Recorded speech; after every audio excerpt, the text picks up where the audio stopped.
Our next session, I'm really honored to introduce. Our speaker is Jeremy Foley. His career spanned 40 years at the University of Florida. He's credited with building Florida into the successful athletics program it is, and he often gives credit to the team around him. I mean, he has handled everything from $400 million in capital projects in the last 15 years of his career at Florida, including building an academic facility, to hiring coaches across 11 different sports that won 27 national championships in his career and 130 SEC championships, including a tremendous academic success as well as the student athletes. And one of the things, if you have the opportunity to interact with or observe Jeremy, that you won't read in his bio are the little things. He knows everyone's name in his organization. You see him speaking in the hallway or out on the fields. He will stop in the middle of a press conference, or I shouldn't say press conference, and speaking with reporters at spring practice during Urban Meyer's first season and talk to athletes, which many people refer to these days as Olympic athletes. To him, they were all athletes, right down to remembering the names of his student athletes, pets and their families, and talking to their grandparents at graduation. So we're very fortunate to learn from him today. And we are going to kick this off. We want to talk a little bit about your career at Florida and what you observed. So you were hired in as an intern, and shortly thereafter, Jeremy, you were hired full-time in the ticket office, moved to the business office, and eventually to the AD chair. Tell me a little bit about what you observed with regard to culture and values before you became an AD in your time at Florida. Well, first of all, Kay, hello, everybody. It's an honor to be with you guys today. I appreciate the opportunity, appreciate the invitation. As I told Kay, I don't have all the answers. I just did it for a long, long time and made every mistake in the book, and had a few successes along the way. And my mission in life going forward here is try to help as many people as I can. So, if there's one nugget today you can take away from anything I say, I hope that's helpful to you in your careers. I'd like to tell you that when I was in your shoes, when I became an athletic director, I was trying to figure out things about culture and core values and some of the things we're going to talk about. But, I didn't. I just, I hit the ground running like all of you, do and will do. And looking back on it, I figured out some things that really impacted our success and, really impacted me as a leader. And those are some of the things I want to share with you. So, early on in my journey, I can't tell you that I knew much about culture or core values. The one core value that I did learn about early was the value of, running their shop right. In college athletics, there's still programs and people who don't get that. In 1984, when I first came to Florida, all anybody ever wanted to do was win one SEC title in football. We'd never won one before. In 1984, we won it. And, that summer before that, we were charged with more NCAA violations than any school in history at that time, 110. And, again, I'm in the ticket office. What did I know? I'm from Hobart College. What did I know? I just was going to work every day. But I do know we won that SEC title. I do remember coming back to Gainesville and celebrating the heck out of it. I do remember getting a ring that I have at home. And I do remember that 3 months later, the title was taken away from us by the SEC. If you go to the SEC rule book right now, it says 1984 SEC champion is vacated. That was Florida. And I can remember back then going to myself, what was that all about? What did we just do? What did we just celebrate? What is this ring for? What is this trophy for? And, we got put on probation. We couldn't go to bowl games. And then back in 1990, we were on probation again. So the one thing I learned along the way, and, hopefully you guys, I know people preach it to you, and I know, I don't know all of you guys. Hopefully it's part of your DNA, but, look around the landscape of college athletics, what goes on, and, the history of certain places, obviously Florida being one of those places. One of the core values when I was the athletic director was always going to be, we were going to do things the right way. NCAA rules are not gray, they're black and white. I always found if you lived in a black and white world, when it comes to those things, it was easy way to live your lives, and it became part of our culture. My 25 years as athletic director, we never had a team on probation. Didn't mean we didn't have issues. You're going to have issues, but so the biggest core value I learned before I became athletic director was the integrity piece. Just remember this: we all want to win. Obviously, we want to be successful. You got coaches, boosters, people put pressure. There's pressure in this business. But I learned is, there's always another game. There's always another season. There's always another coach. But your integrity is just a one-time deal. Once you get labeled with a program or a leader that tolerates that, accepts that, makes excuses for that, that's going to be part of your DNA. It's going to be part of your label. And like I said, I learned that core value early on. We were going to run things the right way. Thanks, Jeremy. So when you transitioned to becoming the athletics director, when did you start thinking through values and the culture and how you wanted to set that? Well, I love the question. I know you shared it with me earlier, and I've been thinking about it. First of all, like all of you guys, many, many years ago, I wanted to be an athletic director. I really never thought about it until they made me an interim AD for 3 months. And then they hired Bill Arnsparger, who was in his 60s. And I was told I'd have a chance the next time the job came open. And so for 5 years, I worked like heck to put myself in position to be the guy, when it came open. Obviously, I had to compete for it. But, I was in an office at the end of the hallway, and one end of the hallway, and at the other end of the hallway was the AD's office. And so I worked to get in that office. And I remember I get in the office, everything changes. I was ready. I was excited. I was going to be an AD, but you get behind that desk and now it becomes a different deal. And, obviously the buck stops with you. Every decision is with you. Every problem ends up. Before that, I was just advising, giving my input. But, failure or success wasn't mine. I had individual successes and failures. I'm talking about from the program wide. So understand that it's going to be different when you get behind the desk. So to tell you that I got behind the desk and started thinking about culture, we're going to do things. I knew how we wanted to do things. I knew that. So I expressed obviously the integrity piece. I talked about how, Florida, calling it like it is, back then we'd had pockets of success, but we hadn't had a lot of great success. We were a program known as a sleeping giant. Wait till next year. This is 1992 now. We still had never won an SEC football championship. Well, we did in 91, right? So we had one in our history. Never had won much in basketball at all, not even a speck on the map. Had never been to Omaha, and go right down the list, right? So I knew I wanted us to be really, really good because we were at a place, not trying to be arrogant, just being honest, where we should be good. We're in the Southeastern Conference. We're in Florida. We have great academics, incredible fan base, big stadium. SEC generates money. Why can't we be good and great in everything? So I knew about those things, right? I'd like to tell you that I knew about, people and relationships, because early on I didn't. I just was hell bent on doing my job. So a lot of the things that I would want to share with you today, and I believe in, and I think were the key to our success, was developed over time as I started analyzing what we were doing, what was working, even as I got further into my career, 18, 19, 20 years into it, looking back, why is this thing happening? Why are we being successful here? What is the problem here? It all goes back to, being culture. And now I'm not a culture guru, but it kind of like, I'm intrigued by it. I love it. I like studying it, talking about it, analyzing it, and just not here, other places. I'm lucky to be involved in this leadership exchange with the military and these leaders from the military, SEALs and, Green Berets and Rangers and generals, talking about culture and how it drives success. So a healthy culture is going to drive your success.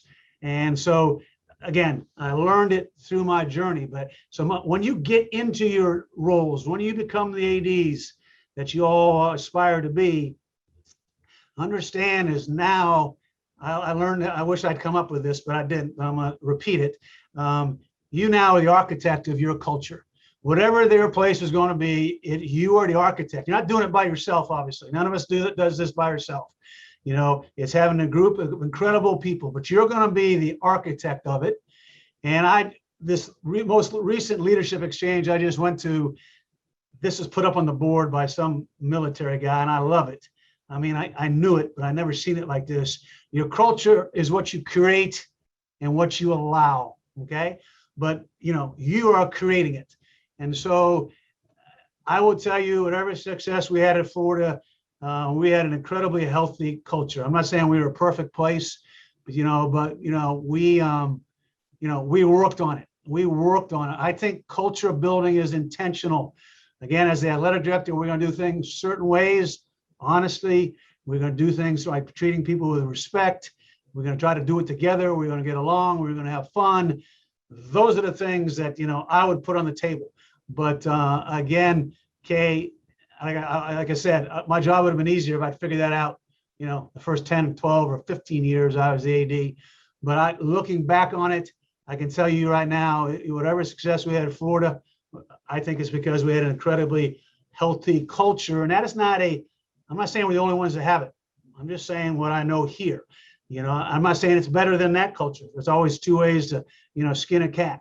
I can tell you what we had at Florida and what drove our success at Florida was a culture that I had to pay attention to. And I will tell you, as future leaders in the profession, when you get in that chair, what do you want it to look like? Okay. You're not doing it by yourself. And understand, to me, it's intentional. I don't think you can message your culture enough. I will tell you, take the one piece of ours that I alluded to earlier, the integrity piece. From day one, March 9th, 1992, when I got hired, I talked about that for the next 25 years. Every time I met with coaches, every time I met with athletes, every time I met with boosters, every time we got in trouble, I was transparent about it. I would hold people accountable to it. And, like I said, 25 years, no teams on probation. So I think the messaging, they got it. So again, you can't message your culture enough. All right. And, Kay's talked a little bit about the core values. I'm almost embarrassed to tell you this. Obviously, we had values. I just told you that. We were going to, I would talk about integrity. I would talk about getting along. I would talk about treating people on campus with respect. We're not bigger than anybody on campus just because we're on TV more and we get more money. I would talk about those things, but were those ever codified anywhere? It really hit me in the face one day. We had a staff retreat. I had some people in, facilitating the retreat, and one guy there said, to try to stimulate conversations. This was all over our leadership team. He says, do your folks understand why they come to work every day and what this place stands for? Yeah, of course they do. They know we're going to win and we're going to do things the right way and we're going to get along and we're going to have fun, because we talk about it all the time. But that stuck with me. And I remember coming back and I sent out an email to some of my key staff people. I said, do they understand? And the response I got back, and trust me, this is 15 or 16 years into my deal. And I went 25, so I'm on the back end of it. And the response to me was, well, do they generally understand? That answer obviously wasn't acceptable. And so we worked then to codify, got a group of people together, hired a people to come in and facilitate, talk to coaches, talk to boosters, finally codified our core values. Now, you may say all of you have core values and everybody has it on their websites. And obviously we had a mission statement that was this long, and never shared it with athletes or whatever have you. What we ended up with is a document you can find on our website that our core values, probably similar to a lot because we researched them, right? But let me tell you what I did with those things from that point on. Every athlete who came here, every coach who came here, every new hire who came here, I would meet with them individually or collectively, a group of athletes. They would get them, we would post them, and I would make sure people know this is not something that goes in the drawer. This is how we're living our lives. This is a standard. I'm going to hold each one of you accountable. And when you have that, it now becomes a way to hold people accountable to your culture. When you find out people aren't getting along, you get in a room, you go, wait a minute, core value number 3 is respect and teamwork. What are we doing here? Okay. So my point in telling you, again, I'll research teams that are dealing with NCAA issues or, having coaches who are, that we know are going to have a problem, and look at their website and look at their core values and look at their principles. They're not even following them. And I would tell you that if you don't follow your core values, what do we stand for? All right. And what are you holding people accountable to? What are you creating? And what are you asking your athlete? How can you be great? How can you be great if you have core values that are multiple choice? We're going to do things with integrity and we're going to be innovative, but we're not respecting everybody. We're not going to have teamwork because you pissed me off or I don't get along with this person. Again, what do you stand for? And again, in the chairs you want to be in, probably the chairs you're in now, one of the biggest parts of what you do is holding people accountable to your core values. And I liked it because it made it very, very, again, black and white. I just said that a couple of times. I live in a black and white world. I talked about we're going to do things with integrity. And integrity is not just following NCAA rules, guys. Integrity is, again, how you act on the sideline, how you act with officials, how you act on TV, how you look in the dugout, how do you leave the hotel room when you check out after a week in a bowl game. To me, that all goes hand in hand. And so, the core values became the linchpin of how we lived our lives here at Florida. And again, we're obviously not the only people who have core values. Every organization in America has them, okay? Do they live by them? Are they squishy? Are they gray? One thing I learned early on, and what I was, again, suggest to you when you get in the chairs, who do you want to be? And don't expect your people just to understand it. I think having that written down, having that emphasized every day, holding everybody accountable to it, that means even your high profile coaches, who you hire, calling like it is at the Florida because of our history. If you had, again, I'm not that I'm an unforgiving person. I understand the value of forgiveness in the world, but, second chances, you didn't come to Florida for a second chance if you had issues with the NCAA, because I had a problem, getting in front of everybody talking about integrity, doing things the right way. And I got staff people in there that had violated NCAA rules. And again, it's the message you want to send. There's some people who, when it comes to issues like sexual harassment or, racial issues, we want to, that stuff can't be tolerated. Yes. How do you deal with that? That's all part of your core values. And as the leader, you have to set the tone. You have to set the tone with every one of those things. So I want to follow up on something you said, Jeremy, about it's what you create and what you allow. And sort of thinking back on some of the large and even the small decisions that you made on a daily basis. I'm thinking about the fact that at everyone's desk, there's the card that says, if you see something, say something. And it doesn't matter if it's an intern or one of your executive senior associate athletics directors. Can you talk a little bit about maybe some small or large decisions where, as you're making them with staff or head coaches, or maybe a branding decision where you went, okay, these are our core values, this is the decision I have to make, and sort of walk us through that thought process? Yeah, well, to me, that's when you earn your salaries, when you have to make decisions that involve people, that, involves their lives, involves their programs. And, when things happen that are inconsistent with your core values. I mean, it's not, again, core values are not multiple choice. Core values are not tied to winning. They're tied to winning in terms of culture drives winning, but it's not, you have coaches, someone failed a drug test on a Friday and you quote unquote don't really get the drug test back until Monday, and obviously they can't play if they have a failed drug test, but you don't really get it back till Monday. The game's on Saturday, so let's play Saturday.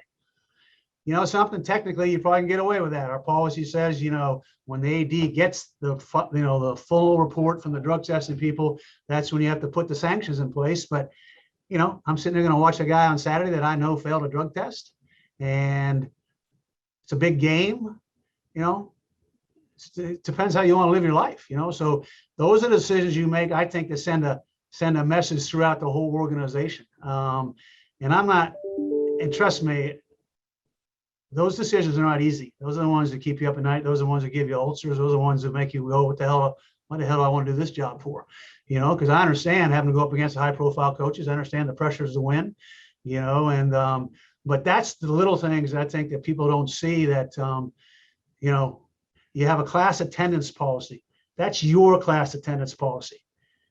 Not an NCAA one. It's not an NCAA rules. It's not as significant as a drug test. It's not a booster giving somebody the money.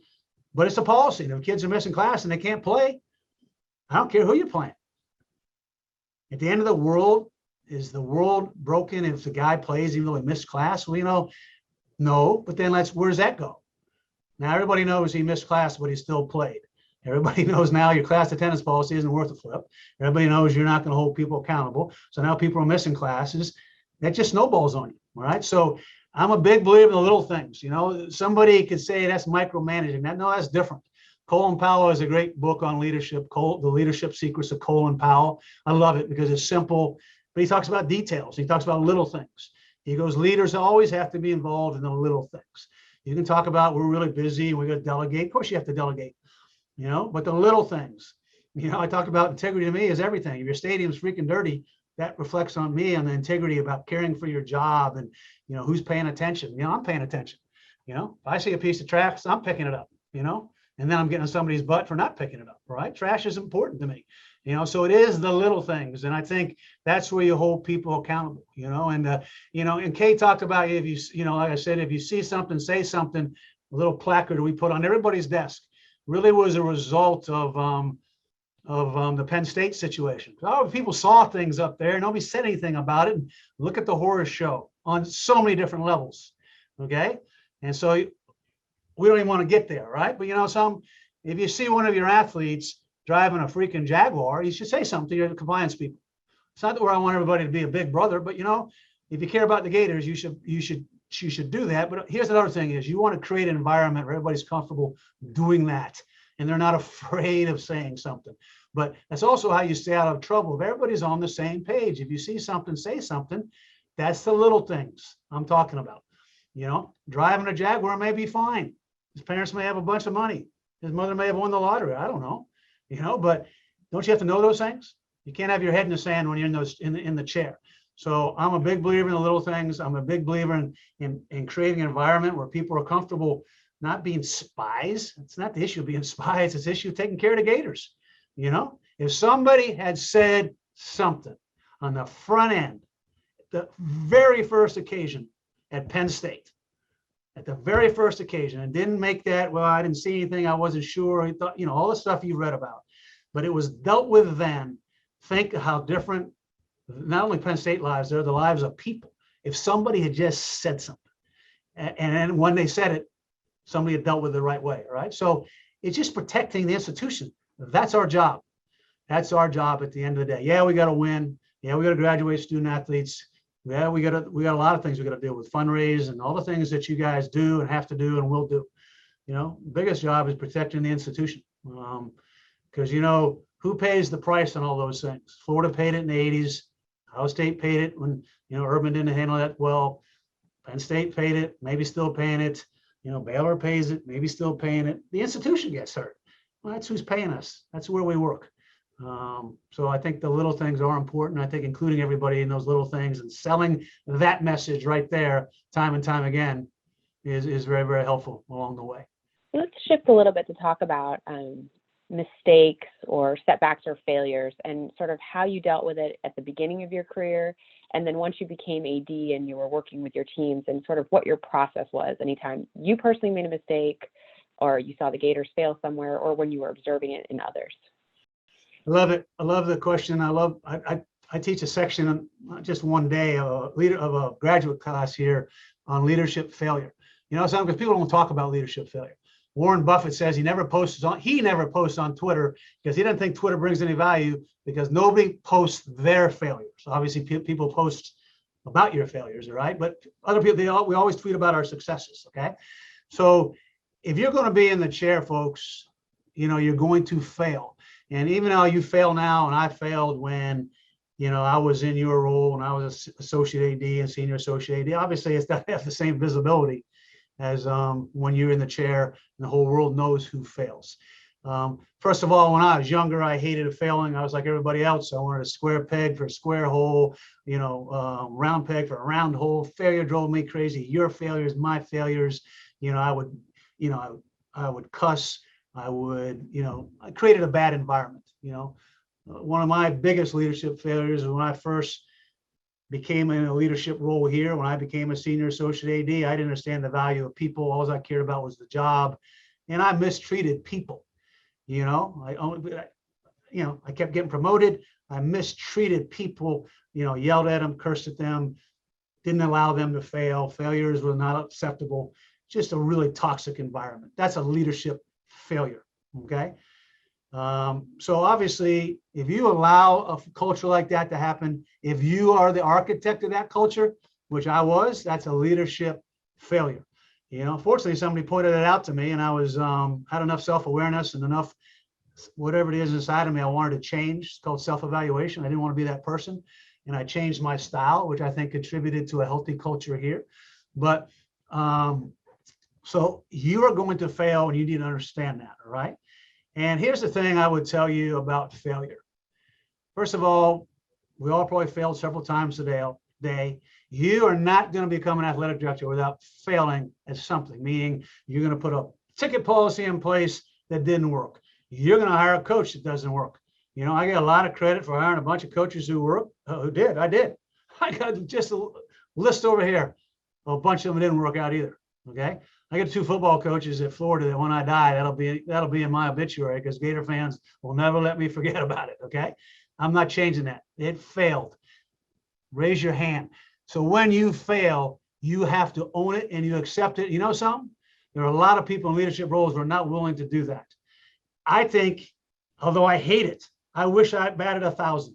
I wish every coach I hired was perfect. I wish every decision I made was perfect. I wish I was going to be the most perfect athletic director in the world. It doesn't work that way. Life doesn't work that way. All right. So understand you are going to fail, and how you handle failures says a lot about you. All right. Outside, this is important. Okay. Outside, when you fail, criticism. Okay. Criticism. It can get hurtful. It can get hard. When I hired Ron Zook to replace Steve Spurrier, I got criticized like I had never been criticized in my life, and it was really, really hard for me. And I wilted like a stick of butter in the sun. I melted. Okay, I didn't handle it well. I changed who I was. I didn't become tough. It was just, and finally I woke up one day and I realized I wasn't being the guy that I always been. All right. I tried like hell to make it work. It didn't work. It failed. Some failure, John Wooden, failure is not fatal. Failure to change can be. So I changed how I did things the next time.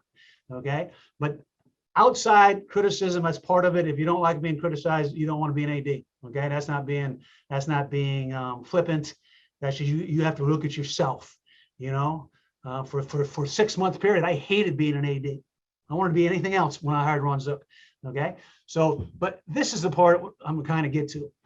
Okay. So you get criticized on the outside. How you handle failure on the inside, to me, is most important, because those are the people you're trying to lead.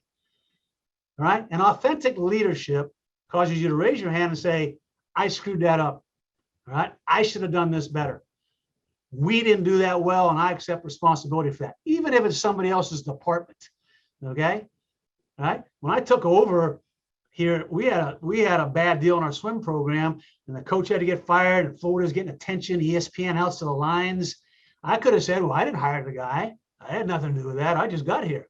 No, it's my program. Our bad. We need to get better. All right. We'll fix this.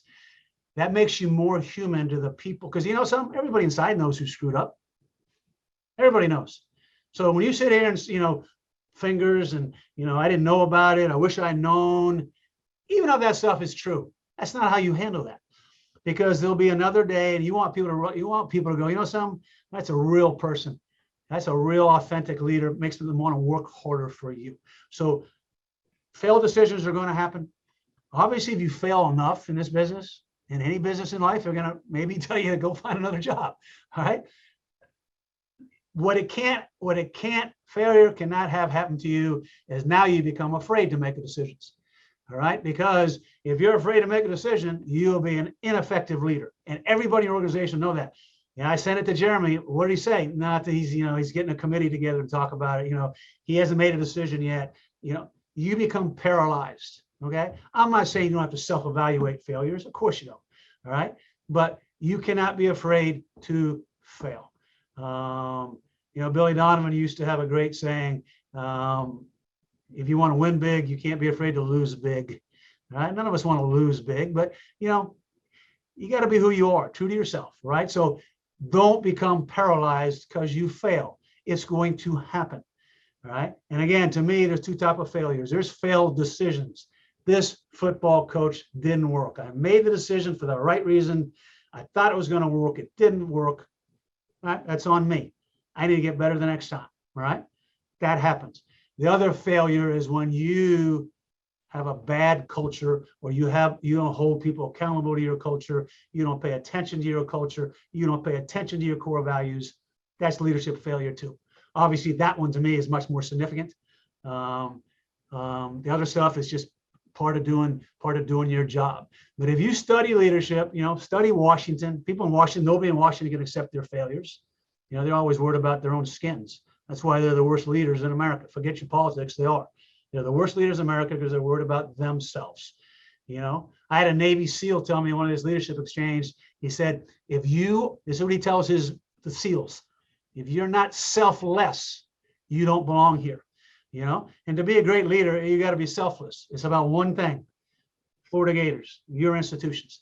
And if you manage like that, that's how you have to deal with leadership failure. And like I said, you have got to own it.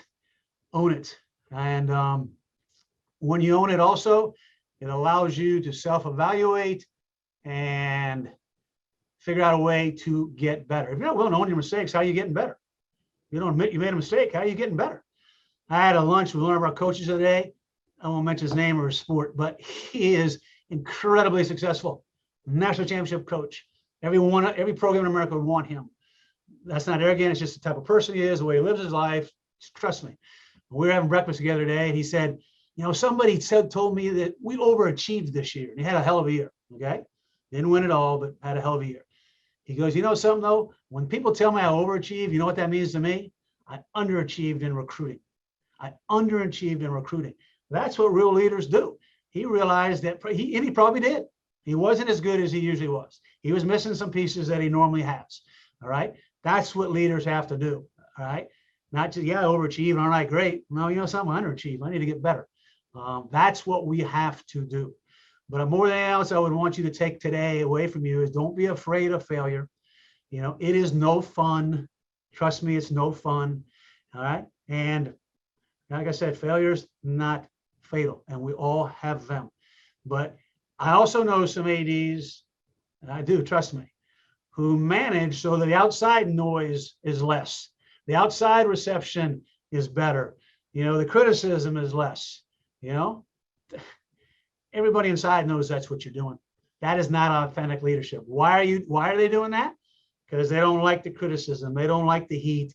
It's no fun. It is no fun. They don't like getting beat up on Twitter. It's no fun. So it becomes about them. All right. Again, folks, the skin has got to get thick and thick and thick when you're going to sit in that chair, and it. What did I tell you a long time ago? My skin wasn't quite as thick until I have to get thick until I got behind the big desk. That's when the whole world changed, because now everything was on me. But don't be afraid of failure. All right. You have to have enough inside. I was never worried. And I would hate it. I love living in Gainesville. Don't get me wrong. I loved where I lived. I love my friends. I love the weather here. I love running here. I love exercising here. I love everything about Florida. And I would hate it if one day somebody said to me, Jeremy, you don't have a job here anymore, and I had to go get a job somewhere else. I would have hated that. Okay. I was never afraid of that. Meaning, okay, I failed. I'm going to get better. I failed. Why did I fail? I'm not making the same mistake twice. Getting people in the room. Why did I screw up? Help me get better. But I was never afraid to make the next decision, which is evident because I had another football coach that failed. Okay. So again, don't let failure change who you are. I have one more question for you, and then we're going to turn it over to the attendees. If you have a question, please type it in the box. This question stems from a conversation we had about when you transition either as an assistant coach to the head coach position or deputy AD to AD position, this concept of CEO skills and trying to develop them before you get there, but very much being aware of that. Would you talk a little bit about that transition and developing those skills? Yeah, and again, I'd like to tell you that I transitioned. I had that all figured out on day one. So this is a retrospect that maybe will help you. I think coaches in particular, and obviously not a bunch of coaches on here. I do work with some coaches. I don't think they have the CEO skills. What does that mean? Okay, I think they can coach and recruit and develop chemistry, but like when you get in that chair, you're now the chief executive officer of a big corporation. You're not just an athletic director, you run an athletic program. So what are the CEO skills? All right. You got to deal with people every single day. When you were the senior associate, as I was, I had a little world here. Your world just got bigger. You may have hired some people here. You're now hiring everybody. You had to hold some people accountable here. You're now holding everybody accountable. The core values where you were enforcing, your boss's core values. They're now your core values. It's now your culture. Well, your CEO, you got to develop a culture. What does that mean? Well, how are we going to do things? You have to hold people accountable. Coaches can't do that sometimes. They cannot hold their people accountable, which means sometimes you have to fire people. Okay. Some of you may do that. That's never easy. I had a secretary go when I was first in the ticket office, and it stunk. I was 23, and the last person I had to let go when I was 63 or whatever it was, it stunk then. It's never easy. You're changing people's lives, right? But because some people don't like doing that. I'm going to find another job for them, or it's okay, and we'll manage around it. We'll make it work. CEOs can't do that. You read Good to Great by Jim Collins. He talks about, having the right people on the bus. Your job now to make sure you have the right people on the bus in the right seats for your entire organizations. That's what CEOs do. CEOs also have vision. What do you want us to become? I knew I wanted Florida to be a whole lot better than we were. I knew we weren't winning every game. It doesn't work that way. We weren't winning every championship. It doesn't work that way. But, wait till next year, sleeping giant with all the resources and advantages we have? No. The AT&T commercial, okay is not okay. That sure as hell wasn't for me. That's now my vision. Again, I'm not doing this stuff by myself. All right. So people, having the right people. Okay. That's what CEOs do. They analyze the organization. Doesn't mean you're walking around turning lights out, but at the end of the day, for you to be what you want to be, you have to have, not only people skills, you have to work in relationships with people. So people always ask me, what's the hardest thing you have to deal with when you're athletic director? Managing people. You know why? It never ends. You build a stadium, it takes a year, and they open it up, and then you go on and build the next thing. It's over. Dealing with people, you never put your feet up. You have to develop those skills. You have to like it. You have to spend the time. It's relentless. Okay. Again, when you're the CEO, you're touching every single facet of your organization. That's what you have to do. So you need to begin developing those skills. And I'm not saying you're not. Obviously, by the fact you're doing this stuff, I never had the opportunity to stuff like this. 1992, here you go. You're the AD. Good luck. Figure some of this stuff out. And I told you, I made every mistake in the book. All right. So, but paying attention to that, doing stuff like that. When you get in the chair, what's your culture going to be? I know you think about that at nights, but I began, because one day you're going to be in that chair. Now it's time to talk about it. Now it's time to implement it. Again, that's what CEOs, that's called being visionary. And again, I'm not saying you're not doing those things, right? But managing people, CEOs have to deal with that. That's why I talk about coaches. How many coaches do you know who's maybe not as good as they are because their staffs aren't as good as they need to be? And they'll manage around it because they've known them forever, and their wives like their families, and they love each other, and their kids are young, and I can't do anything about that. And he's got no place else to go, and I brought him here. I get all the human emotion, and again, I do have a heart, but you can't manage that way. How are you gonna be great if you don't have the greatest people helping you? Whatever success I had at Florida, I'll tell you one reason among many, and maybe the top reason, I had the most incredible people, my inner circle. They're the best of the best. And I trusted them with my life. I couldn't have survived without them. They kept me out of trouble. They helped me when I was struggling. I had to have them. All right. And when I first got here, I didn't have them. Little by little, I accumulated them. So that's what CEOs do. So when you get in the chair, is there one person that you have to bring with you? What are you going to do with the staff? Have you researched where you're going? Do they have a good staff? Are we good there? Again, that's what I call CEO stuff, right? And obviously messaging the core values all the time, holding people accountable all the time, putting your organization first all the time. Well, doesn't that happen everywhere? No, obviously it doesn't. When you see some of the stuff going on in college athletics, okay? I think that is what I would call CEO behavior. You are now the chief executive officer of a huge corporation. I'm not trying to make it look like we don't have relationships, we don't have hearts, we don't care. This is just a business, my way or the highway. Can't get it done, I'm firing you people, I'm taking your computer away at Friday afternoon. I'm not talking about that. I'm a big relationship person. I would tell you, my relationship with the people here may be another key to whatever success I had. But you do have to run. It's a business, folks. It's not just playing games and educating people. It's a business. And, CEOs run businesses. Okay, so we're going to open this up to the group. Matthew, I do not want to mispronounce your name. So please unmute, tell us your name, where you're from, and ask your question, please. Matthew Leszewski with the University of Dayton. Jeremy, really appreciate you doing this. It's awesome. Matthew, I owe you an email, don't I? No, you're fine. Okay, you're fine. Right. Okay, you're fine. Go back to your hiring process. As an AD, especially in the SEC, you often want to win the press conference. But looking back, just your most recent tennis hire won a national championship. Mike Holloway was an assistant, Rhonda was an assistant, Kevin O'Sullivan was an assistant, Greg Troy was a high school head coach. How did you identify that they were the ones that could win national championships at Florida? What were you, because those hires didn't really move the needles, so to say. Yeah, well, obviously, it was one of the things I tried to do. I mean, I wasn't always trying to look for a diamond in the rough.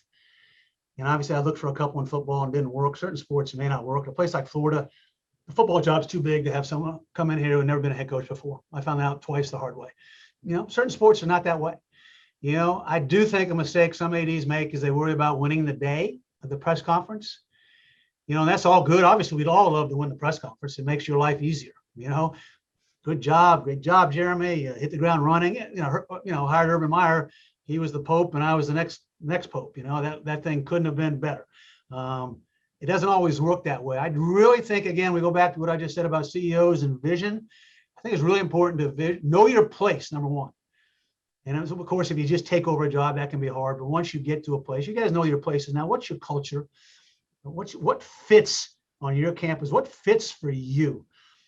I liked people that were hungry. I liked people that, I'd like trying to find the next great one, because I thought if you found them, they'd be, closely aligned with you. They would listen to you more. You could not mold them into what they could do on the field, but mold them on how they put their culture together. But what I never was worried about was winning the day, because what was most important is where we were going to be 5 years from that day. All right. Because if you win the day and the coach isn't worth the flip, in 5 years, you're firing that coach. All right. And so what did the day mean? Conversely, if you don't kind of win the day and 5 years from now, you're winning national championships, that's where your organization, obviously benefits. So I just think that, trying to find the next great one. I always give Chris Del Conte grief. He's my good friend. So I hope one of you knows him and tells him I told this story. I said, why don't you go find the next great coach and quit trying to buy all my coaches? You know what I'm saying? He's always trying to give people oil wells to leave to go to Texas, right? But, again, to each his own. And again, there are certain sports you can't do that, and certain places you can't do that. But, every coach started somewhere. Bobby Stoops was an assistant here, and obviously one of the great coaches in the history of college football, going in the Hall of Fame this year. So I just think you got to evaluate what's right. You got to put blinders on when you're going through a coaching search. You really can't listen. You sure as hell got to stay off Twitter. You got to stay off social media. You got to stay off talk radio, and put blinders on and do what you think's best and what's right for you and what feels right for you. So again, I don't think you be careful of trying to, win a moment in time. That's really not relevant. Mm-hmm. And don't be afraid of getting criticized for your hire. That's not relevant. It's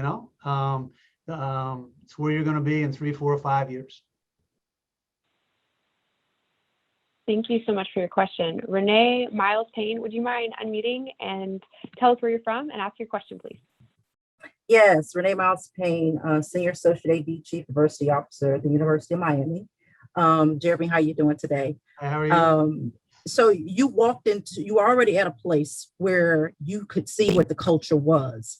When you walk in, and most of us will be going into new places where we're trying to build culture. How long do you give it to change, shift culture? And then part B, as a minority female, maybe what is it that because I might not get the length of time to build it, that, you know what I'm saying, for that long. So part A, how long in general, and then part B, as a minority female, what then should I be doing to look for places to get wins early if I can't get the culture up and running fast enough? You know, that's a great question. You know, first of all, again, we all inherited a culture. You know, I inherited one in Florida in 1992 that was beginning to shift a little bit because Steve Spurrier had been here for 2 years, and he changed the football culture almost immediately. You know, no excuses, and you know, Steve does things the right way. So, but we still had a culture I didn't love, and I you know, and again, I told you early on, you get in the chair, you're the architect of it. So you need to be, what's it going to look like when you're the boss? What do you want it to look like, right? That being said, you're not going in immediately. Culture does not change overnight. You know, again, I'm not telling you you don't know that, but when you're in the chair, you know, it's like when Scott Strickland came in. I said, Scott, we have a really healthy culture here, but you know, you're the new boss here. You want to change culture, you want to change things. Obviously, you need to do that. But I always describe culture shifting as like trying to turn an aircraft carrier around.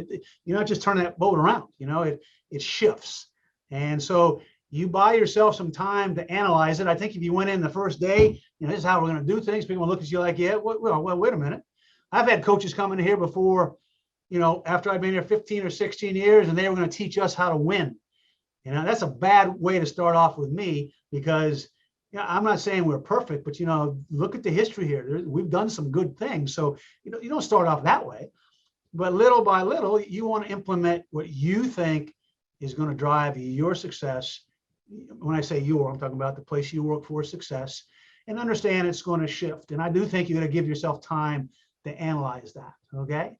I don't think, you know, being a minority female gives you or any female or anybody in this room, you know, these are tough jobs, you know. So what I would also tell you, and I've had this conversation with some of you some of you reached out to me before, you know, you only get to be an AD one time. Okay. So just don't be chasing the title and go be chasing the business card, because I'm going to be an AD. I'm going to be an AD. What happens if you go to a place you got no shot?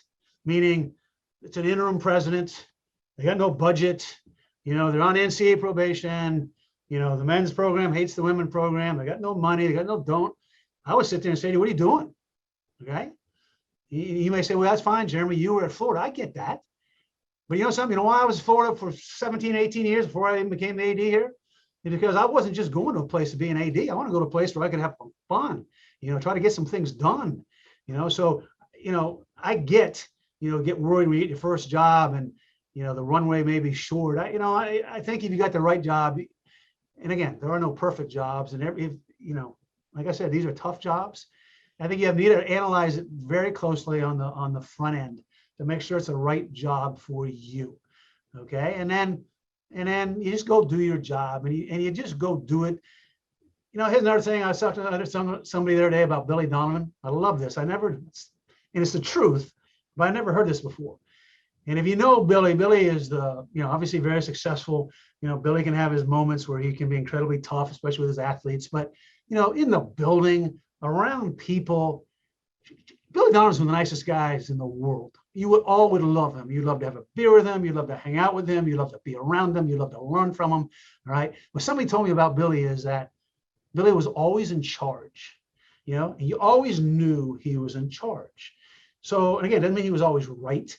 It doesn't mean you have to yell at people, but when you walk in the room, he was in charge. I mean, he made the decisions. People knew he was going to make them. He was putting his vision forward. He was holding people accountable. So that's what you do when you get in the chair. Again, you're not doing it by yourself. But my point is, you are now the boss. You're in the different hall. You're in the different office at the end of the hallway. You got to act that way. And so again, I wouldn't worry about, you know, how much runway I'm going to get. I'm going to get in that chair and I'm going to do what I worked my whole life to do. And I'm going to work my tail off on it. And I'm going to do what I think's right. I'm going to hire good people, and I'm not going to do it by myself. I'm going to be inclusive. And when I make mistakes, I'm going to get better. But, you know, so this is my show now, and I'm going to do what's right for this university. And so that's what I'm focusing more on that than worry about how much runway I get. You know, to me, that's kind of what I said earlier, being afraid of failure. Don't be afraid of failure. Just go get that job. Obviously, every one of you has put yourself in a position to get that at some point in time. And when you get it, you take that bull by the horns and just do it. And hopefully it works out for you. It worked out for me.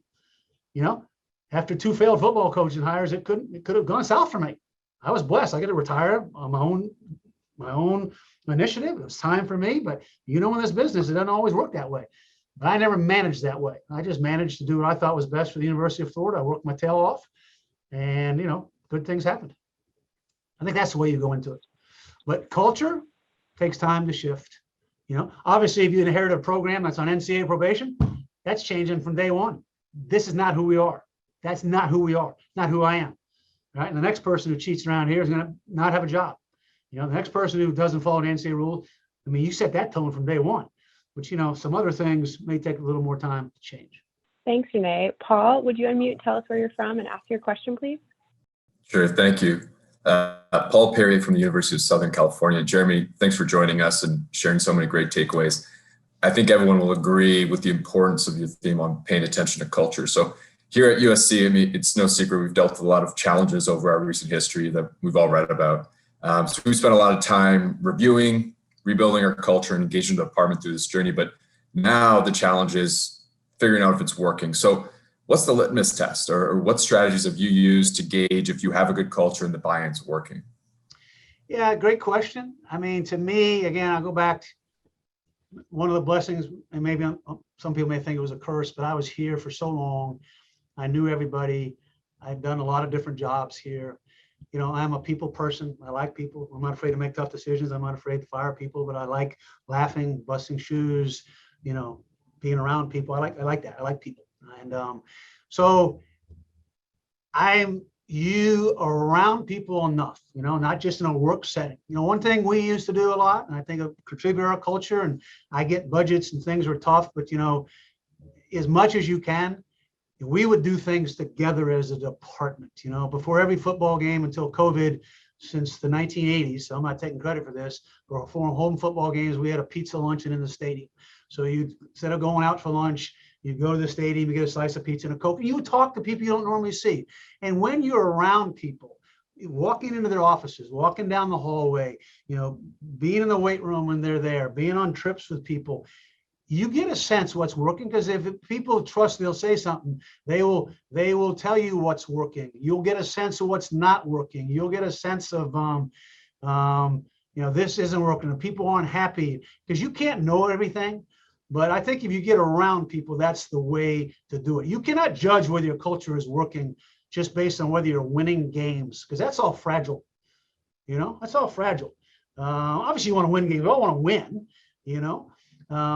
I would say, as much as anything else, you can tell your culture is winning as people want to come to work for you, and not just because you're Southern Cal or you're Florida, or they want to stay.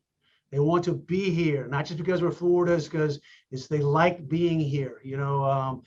Again, to me, I don't think there's a piece of paper you can hand out, but you encourage feedback. Here's another way you find out if your culture is working. It goes back to something I said earlier about what were we talking about? Leadership failure.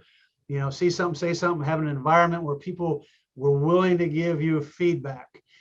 To do that, you have got to be willing to hear things you don't want to hear. You may have to hear things about something you put in place that's a total failure, or something you said that was misconstrued wrong.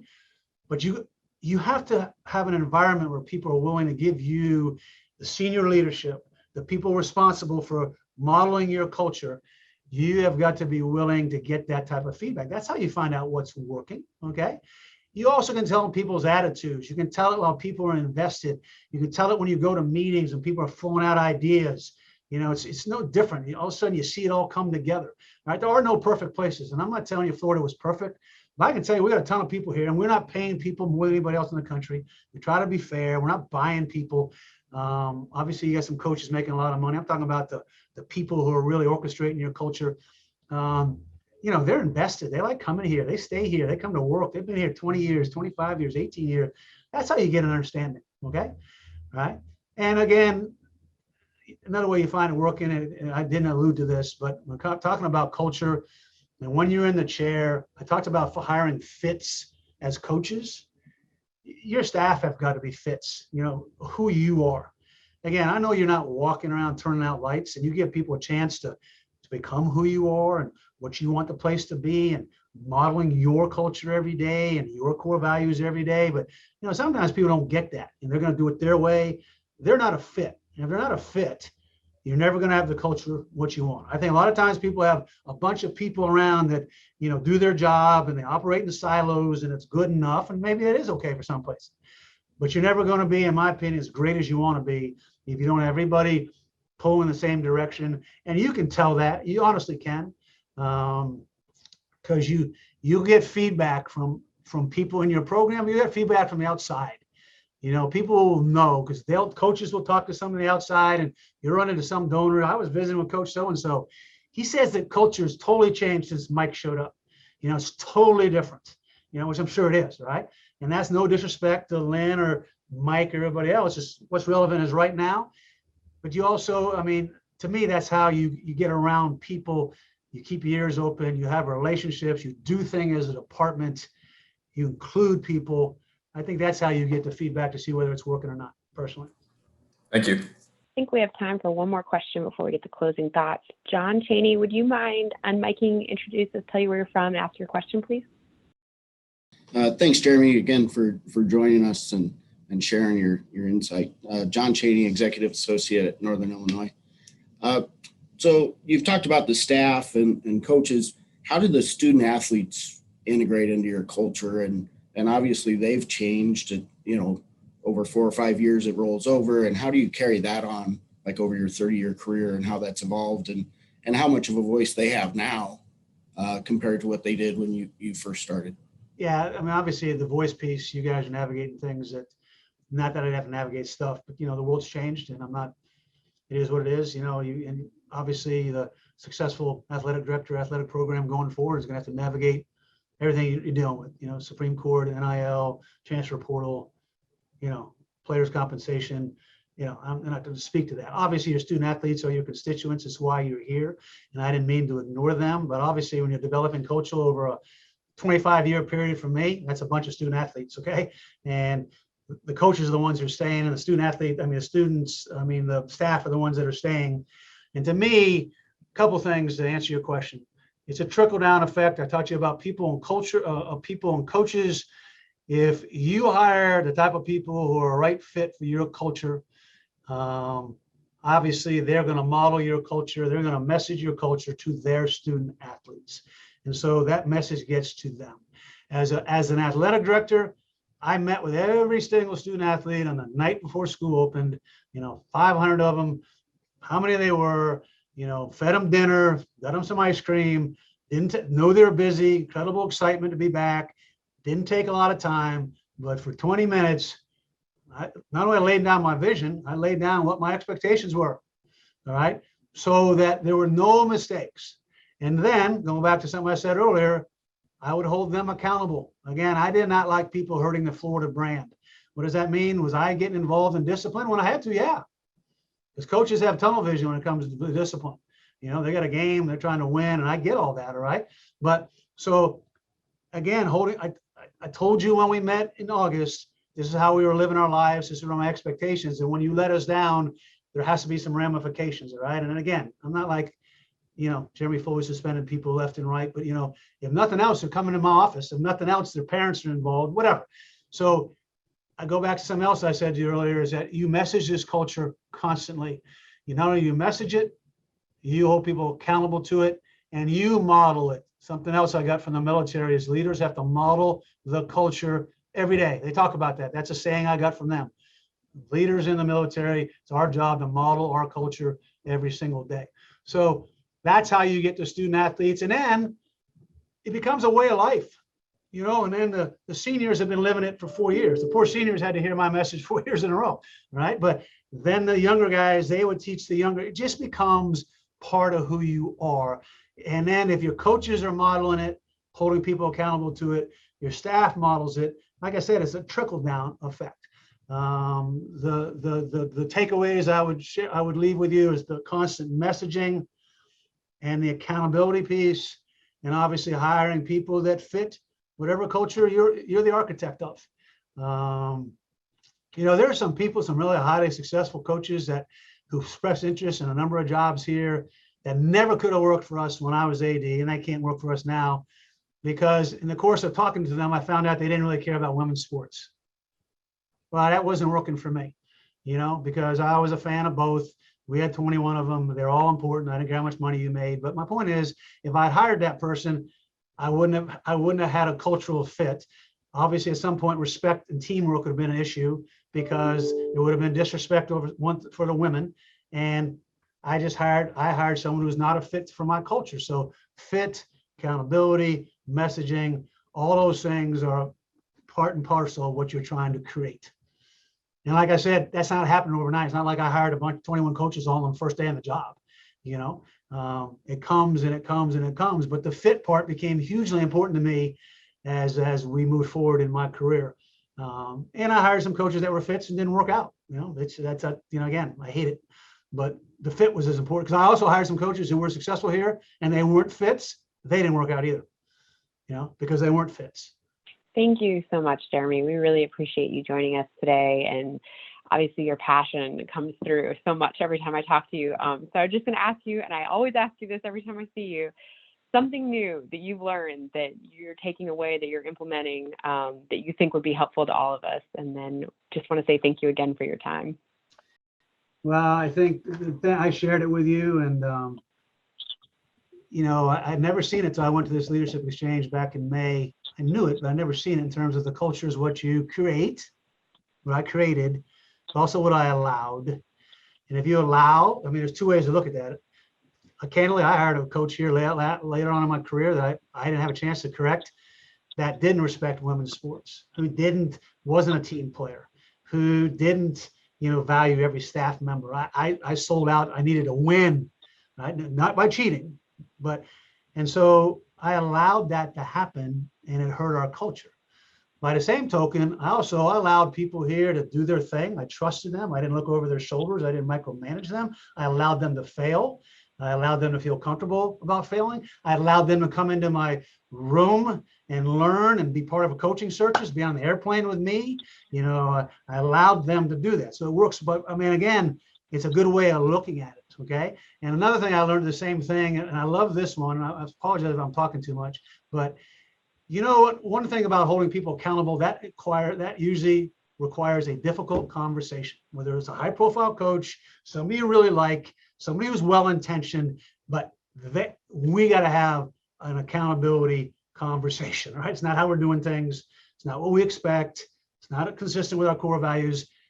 I hated those conversations. We all did. You can't be a CEO while having them. Okay. Again, a lot of coaches don't like to do that, especially with their staffs. But when I was at this military exchange, I put that point of view forward, that you have to have them. They're no fun. I hated them for 25 years, 40 years, but you have to have them. You have to hold people accountable. And one guy said to me, he goes, you know, Jeremy, another way, I don't look at those as being difficult conversations. I look at them as being opportunities for us to get better. All right. So obviously it's the same thing. That's a different paradigm. Instead of your stomach being in a knot because this guy's going to be upset with me and somebody's going to yell at me, I go in there. All right, this is a chance for us to get better. To me, it's just a different way of looking at a difficult conversation. Okay. So I'm not saying it's going to take the knot out of your stomach. To me, I like that. So I would share those two things with you, you know, going forward. Okay. Thank you so much, Jeremy. We really appreciate you. Can I share one more thing? Can I share one more thing? Yes. And I'll let you go on this. This is a promise. All right. You know, one of the things as I transitioned that was really hard for me is, you know, I've been invested in people's lives, and obviously I'm not the AD anymore. And it wasn't a control thing. It was my decision to step down, never look back. I'm good. But I still was invested in people's lives, and that's obviously different. I'm still to some extent because I hired a lot of these coaches here, and they'll come to me when their minds are blowing up, whatever have you. And but you know, about 8 months ago, kind of organically, I've kind of got like a mentoring gig going on. That's not a very good business model because I don't charge any money for it. Okay. But it's about people who just reach out to me that I knew, and then they knew somebody, and they reach out when they got things on their brain they want to talk about, you know, things about some of the things we just talked about. They're dealing with a situation. They don't know how to deal with it. You just want a different set of eyes, different set of ears.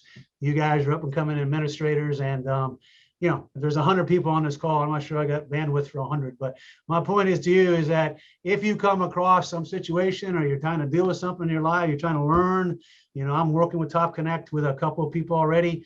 You know, they know how to get a hold of me. I'm just an email away and I'm a phone call away. And like I said, my new purpose in life is helping people as much as I can. You know, that's why I enjoy doing this, Kay, and I'll do it again whenever anybody wants me back. Maybe this is a one and done, which is okay. But like I said, that's my reason for existing here. And like I said, I have no dog in the hunt except you. I'm not trying to get anybody's pocket. I'm not trying to be an agent. I'm not trying to get you jobs. I'm not trying to do any of that stuff. I'm trying to help people be better. And some of my failures and some of my experiences can help people be better. You know, here I am. So a couple of you on this call have taken advantage of that in the past, and I would welcome anybody else who wants to do that. I enjoy doing it. I honestly do. So, you know, have at it. And again, if I never hear from y'all, I wish you all the best of luck and admire you what you're doing. Like I said, what you are doing, these type of things will set you really well, set you really in a good place when you go down that hallway and getting that behind that desk. All right. So I admire you for doing it. Thank you so much, Jeremy. And I would encourage all of you, you may regret this, Jeremy, to reach out to Jeremy, because I can tell you, he said that same statement to me in 2005 after I walked across the stage. And when I called him up 8 years later and said, can I come see you and have a conversation with you? I'm thinking about switching careers. And at that point, he was winning basketball national championships and football national championships. He made the time. And so I highly encourage that you reach out to him.